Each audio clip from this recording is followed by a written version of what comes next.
بسم اللہ الرحمن الرحیم۔ السلام علیکم ورحمۃ اللہ وبرکاتہ۔ حضور اکرم صلی اللہ علیہ وسلم کی 5 قیمتی نصیحتیں ہم سب کے لیے ہیں، توجہ سے سنیں اور ان باتوں پر عمل ضرور کریں۔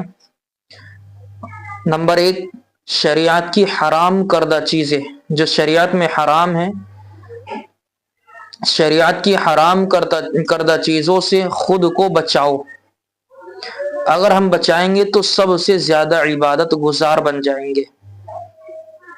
نمبر 2، اللہ کی تقسیم پر دل و جان سے راضی ہو جاؤ تو سب سے زیادہ غنی بن جائیں گے، یعنی مالدار بن جائیں گے۔ نمبر 3، اپنے پڑوسیوں کے ساتھ اچھا برتاؤ کرو۔ نمبر 4، صحیح معنوں میں مسلمان تبھی کہلاؤ گے جب دوسرے مسلمان کے لیے وہی چیز پسند کرو جو اپنے لیے کرتے ہو۔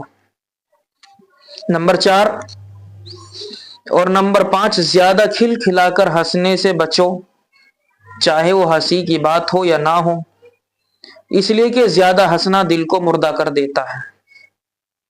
تو شریعت کی حرام کردہ چیزیں، جن چیزوں کو شریعت نے حرام کہا ہے ان سے بچیں گے تو عبادت گزار بنیں گے۔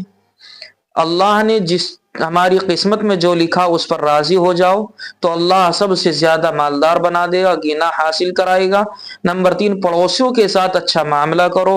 نمبر 4، صحیح معنوں میں مسلمان تبھی کہلاؤ گے جب اپنے لیے جو پسند کرتے ہو دوسروں کے لیے بھی اسی کو پسند کرو۔ اور نمبر 5، زیادہ کھل کھلا کر نہ ہنسو، اس سے دل کو مردہ ہو جاتا ہے۔ اللہ عمل کی توفیق فرمائے۔ السلام علیکم ورحمۃ اللہ وبرکاتہ۔